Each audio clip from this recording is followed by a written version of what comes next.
नमस्कार। आज हम कक्षा 10 की पुस्तक स्पर्श के पाठ मनुष्यता की व्याख्या करेंगे, जिसके कवि मैथिली शरण गुप्त जी हैं। सर्वप्रथम हम मैथिली शरण गुप्त के विषय में संक्षिप्त जानकारी ले लेते हैं। मैथिली शरण गुप्त जी का जन्म सन 1886 में झांसी के करीब चिरगांव में हुआ था। गुप्त जी अपने जीवन काल में ही राष्ट्रीय कवि के रूप में विख्यात हुए। इनकी शिक्षा दीक्षा घर पर ही हुई। संस्कृत, बांग्ला, मराठी और अंग्रेजी पर इनका समान अधिकार था। गुप्त जी राम भक्त कवि हैं। राम का कीर्तिगान इनकी चिर संचित अभिलाषा रही। इन्होंने भारतीय जीवन को समग्रता में समझने और प्रस्तुत करने का भी प्रयास किया।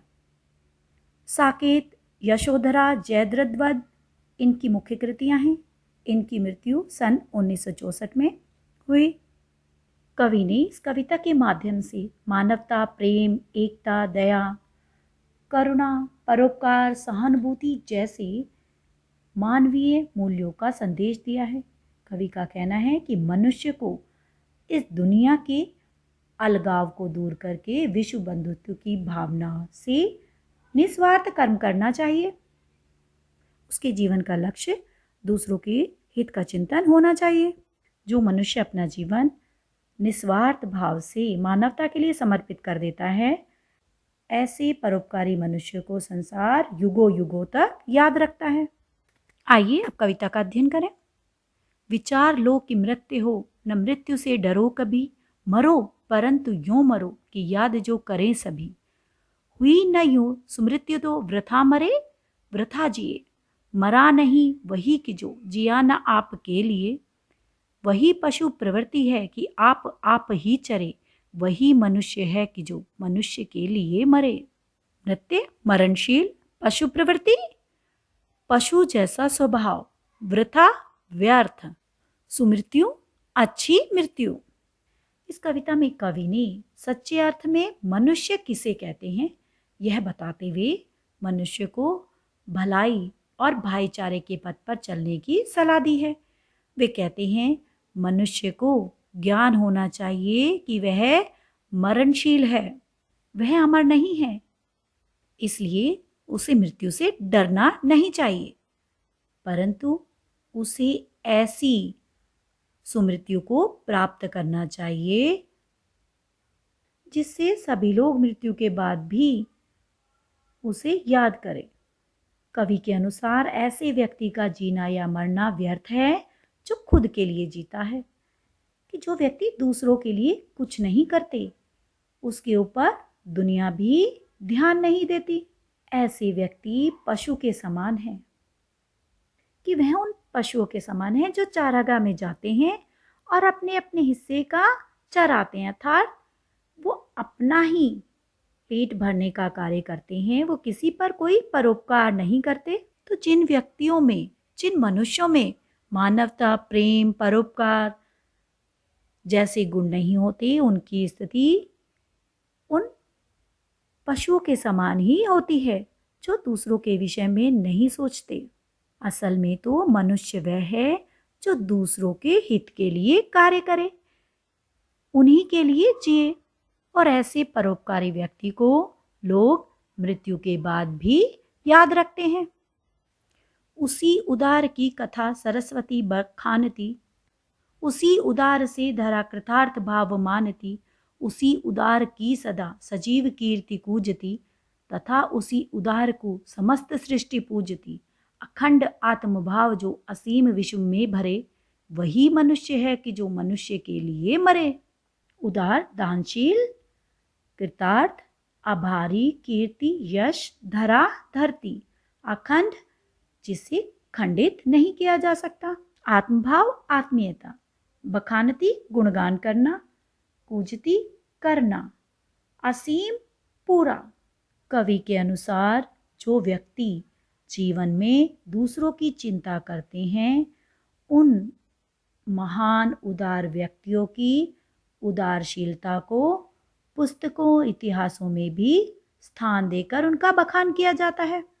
कि उनकी महानता को तो स्वयं सरस्वती बखानती है, कि उनका बखान करती है, उनका गुणगान करती है।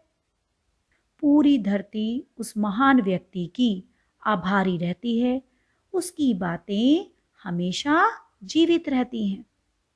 उसकी बातें हमेशा जीवित व्यक्तियों की तरह की जाती हैं। उनका समस्त लोग आभार मानते हैं तथा उन्हें पूजते हैं। उन्हें युगों युगों तक याद किया जाता है। जो व्यक्ति विश्व में एकता और अखंडता को फैलाता है, उसकी कीर्ति का सारे संसार में गुणगान होता है। असल में मनुष्य वही है जो दूसरों के लिए जीता है, अर्थात परोपकार में लीन रहता है। शुद्रार्थ रति देव ने दिया करस्थ थाल भी, तथा दधीचि ने दिया परार्थ अस्थिजाल भी। उसी नर क्षितिज ने स्वमास दान भी किया, सहर्ष वीर कर्ण ने शरीर चर्म भी दिया। अनित्य देह के लिए अनादि जीव क्या डरे, वही मनुष्य है कि जो मनुष्य के लिए मरे। शुद्रार्थ भूख से व्याकुल, रतिदेव एक परमदानी राजा, करस्थ हाथ में पकड़ा हुआ, दधीचि एक प्रसिद्ध ऋषि जिनकी हड्डियों से इंद्र का वज्र बना था, परार्थ दूसरों के लिए, अस्थिजाल हड्डियों का समूह, उशीनर गंधार देश का राजा शिवी, क्षितीश राजा स्वमास शरीर का मांस, कर्ण कुंती पुत्र जो दान देने के लिए प्रसिद्ध थे, अनित्य अनश्वर, अनादि जिसका आरंभ न हो। इन पंक्तियों में कवि ने पौराणिक कथाओं का उदाहरण देते हुए उन महान व्यक्तियों के विषय में बताया है जिन्होंने अपना पूरा जीवन दूसरों के लिए त्याग दिया, जिस कारण उन्हें आज तक याद किया जाता है। वो कहते हैं कि भूख से व्याकुल रतिदेव ने मांगने पर अपना आखिरी भोजन का थाल भी भिखारी को दे दिया था, और देवताओं को बचाने के लिए दधीचि ऋषि ने अपनी हड्डियों को इंद्र का वज्र बनाने के लिए दान दे दिया था। राजा उशीनर गंधार देश के राजा शिवी ने बहेलिये से कबूतर की जान बचाने के लिए अपने शरीर का मांस उस बहेलिये को दे दिया था, और वीर कर्ण ने तो अपना शरीर का जो रक्षा कवच था उसे भी दान में इंद्र को दे दिया था। तो ऐसे नश्वर शरीर के लिए मनुष्य को भयभीत नहीं होना चाहिए, क्योंकि मनुष्य वही कहलाता है जो दूसरों के लिए जिए, जो अपने आप को परमार्थ के लिए त्याग देता है। सहानुभूति चाहिए, महाविभूति है यही, वशीकृता सदैव है बनी हुई स्वयं ही। विरुद्धवाद बुद्ध का दया प्रवाह में बहा, विनीत लोक वर्ग क्या न सामने झुका रहा। आहा वही उदार है, परोपकार जो करे, वही मनुष्य है कि जो मनुष्य के लिए मरे। सहानुभूति हमदर्दी, महाविभूति बड़ी भारी पूंजी, वशीकृता वश में की हुई, विरुद्धवाद खिलाफ होना। बुद्ध का दया प्रवाह में बहा कि बुद्ध ने करुणावश उस समय की पारंपरिक जो मान्यताएं थी उनका विरोध किया था। विनीत विनय भाव से युक्त। कवि ने सहानुभूति, उपकार और करुणा की भावना को सबसे बड़ी पूंजी बताया है और कहा है कि इससे ईश्वर भी वश में हो जाते हैं। यदि एक मनुष्य में सहानुभूति करुणा के भाव होंगे तो वह कोई भी जंग जीत सकता है और पूरी दुनिया को अपने पक्ष में कर सकता है। बुद्ध ने करुणावश पुरानी परंपराओं को तोड़ा जो कि दुनिया की भलाई के लिए था। उनसे लोगों का दुख देखा नहीं गया, तो उन्होंने लोक कल्याण के लिए दुनिया के नियमों के विरुद्ध जाकर कार्य किया कि उनके दया भाव और परोपकार के कारण लोग आज भी उन्हें पूजते हैं। उदार व्यक्ति वही होता है जो दूसरों की भलाई के लिए कार्य करता है, क्योंकि मनुष्य वही कहलाता है जो दूसरों के लिए, दूसरों की भलाई के लिए कार्य करे, उनके लिए त्याग करे। रहो न भूल के कभी मृदांध तुच्छ वित्त में, सनाथ जान आपको करो न गर्व चित्त में। अनाथ कौन है यहाँ, त्रिलोकनाथ साथ हैं, दयालु दीन बंधु के बड़े विशाल हाथ हैं। अतीव भाग्यहीन है अधीर भाव जो करे, वही मनुष्य है कि जो मनुष्य के लिए मरे। मदांध जो गर्व से अंधा हो, वित्त धन संपत्ति अतीव बहुत ज्यादा, तुच्छ छोटा बेकार, त्रिलोकनाथ तीनों लोकों का स्वामी, चित्त मन। कवि कहते हैं कि अगर किसी मनुष्य के पास यश धन दौलत है तो उसे इस बात के गर्व में अंधा होकर दूसरों की उपेक्षा नहीं करनी चाहिए। कभी भी खुद को शक्तिशाली मानकर मन में गर्व नहीं करना चाहिए, क्योंकि इस संसार में कोई अनाथ नहीं है। ईश्वर का हाथ सभी के सिर पर है, कि ईश्वर बहुत दयावान है, उसका हाथ सबके ऊपर रहता है। और प्रभु के रहते भी जो व्याकुल है वो बड़ा भाग्यहीन है। मनुष्य वही कहलाता है जो इन सब चीजों से ऊपर उठकर सोचता है। अनंत अंतरिक्ष में अनंत देव हैं खड़े, समक्ष ही स्वबाहु जो बढ़ा रहे बड़े बड़े। परस्परावलंब से उठो तथा बढ़ो सभी, अभी अमर्त्य अंक में अपंक ही चढ़ो सभी। रहो नयों की एक से न काम और का सरे, वही मनुष्य है कि जो मनुष्य के लिए मरे। अनंत जिसका कोई अंत ना हो, परस्परावलंब एक दूसरे का सहारा, अमर्त्य अमर अर्थात देवता, अंक गोद, अपंक निर्मल कलंक रहित, समक्ष सामने। कवि के अनुसार अनंत आकाश में असंख्य देवता मौजूद हैं जो अपने हाथ बढ़ाकर परोपकारी और दयालु मनुष्यों के स्वागत के लिए खड़े हैं। इसलिए हमें परस्पर सहयोग बनाकर उन ऊंचाइयों को प्राप्त करना चाहिए जहाँ देवता स्वयं खड़े हैं हमें अपनी गोद में बिठाने के लिए। इस मरणशील संसार में हमें एक दूसरे के कल्याण के कामों को करते रहना चाहिए और स्वयं का उद्धार करते रहना चाहिए, कि हमारा स्वभाव इतना निर्मल हो, हम दूसरों का सहयोग करें कि किसी के लिए भी हमारे मन में कोई वैर भाव ना हो, हम सभी मनुष्यों के काम आए। हमें केवल अपने हित के लिए ना सोचकर सभी के हित के लिए सोचना चाहिए, कि सभी के कार्यों में हमें अपना सहयोग देना चाहिए, क्योंकि मनुष्य की प्रवृत्ति मानवता में है, मनुष्यता में है। उसके अंदर इन मानवीय गुणों का होना बहुत आवश्यक है, क्योंकि मनुष्य वही कहलाता है जो दूसरों के हित के लिए कार्य करे।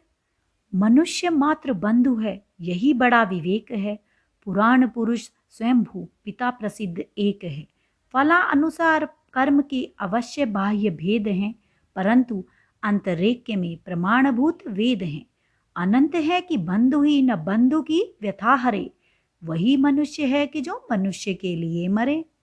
अभीष्ट इच्छित, अतर्क तर्क से परे, सतर्क पंथ सावधानी से की गई यात्रा।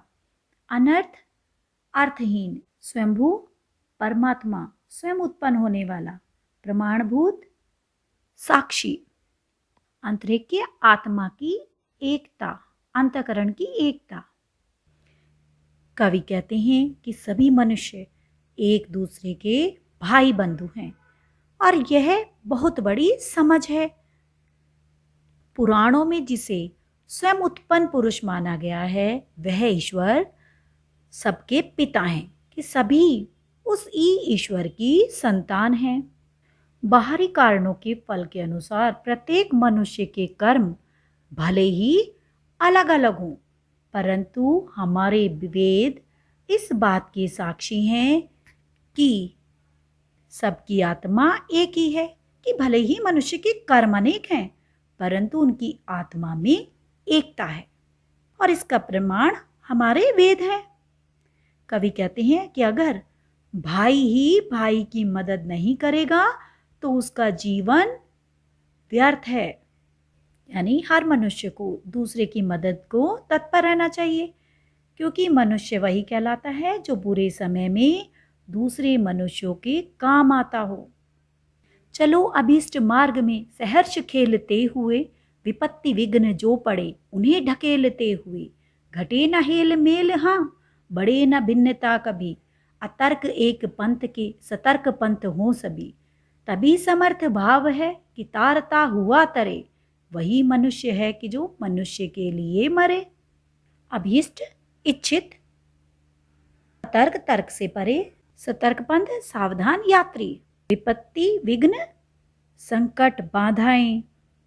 इन पंक्तियों में कवि मनुष्य को कहता है कि अपने इच्छित मार्ग पर, कि जो भी हमने रास्ता चुना है उस पर हंसते हंसते चलना चाहिए, कि उस मार्ग पर प्रसन्नतापूर्वक हंसते खेलते चलो और रास्ते में जो भी बाधाएं पड़े उन्हें हटाते हुए आगे बढ़ो।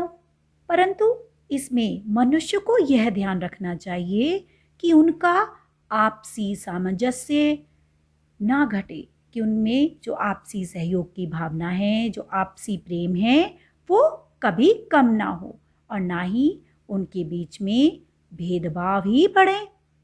हमें सभी को बिना किसी तर्क वितर्क के एक साथ लेकर आगे बढ़ना चाहिए और यह तभी संभव होगा जब हम एक दूसरे के दुखों को दूर करते हुए आगे बढ़ेंगे। तभी हमारी समर्थता सिद्ध होगी और समस्त समाज की उन्नति भी तभी होगी, क्योंकि वही मनुष्य मनुष्य कहलाने के योग्य है जो अपने हित चिंतन से पहले दूसरों के हित चिंतन को सर्वोपरि मानता हो, कि वही मनुष्य कहलाने के योग्य है जो परमार्थ के लिए अपना जीवन भी त्याग दे। आशा है आपको यह कविता स्पष्ट हो गई होगी। धन्यवाद।